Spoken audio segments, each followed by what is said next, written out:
बिस्मिल्लाहिर्रहमानिर्रहीम, अस्सलाम वालेकुम। Welcome to my YouTube channel और आप देख रहे हैं जायकेदार खाने।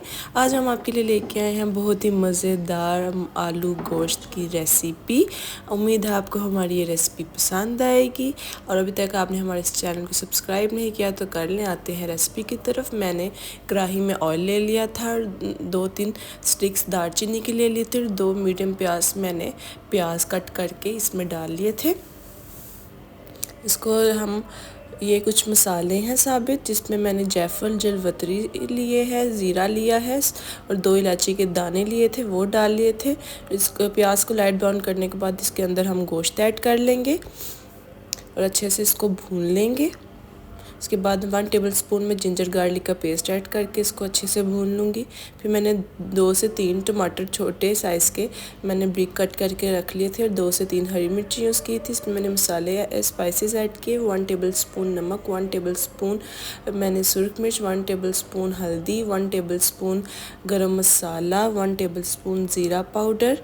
मैंने इन सबको डाल के अच्छे से भून लेंगे। इसको हमारा अच्छे से भुन चुका है तो मैंने 2 गिलास इसके पानी के ऐड किए हैं। 40 से 45 मिनट के लिए मैंने इसको मीडियम आंच में रखा था। हमारा गोश्त गल चुका है। इसको अच्छे से भूनने के बाद हम इसके अंदर आलू ऐड कर लेंगे। अच्छे से इसको भून लेंगे आलू के साथ 2 से 3 मिनट। अच्छे से भूनने के बाद हम इसके अंदर 2 गिलास या 2.5 गिलास के पानी ऐड कर सकते हैं, जितना आप शोरबा रखना चाहते हैं।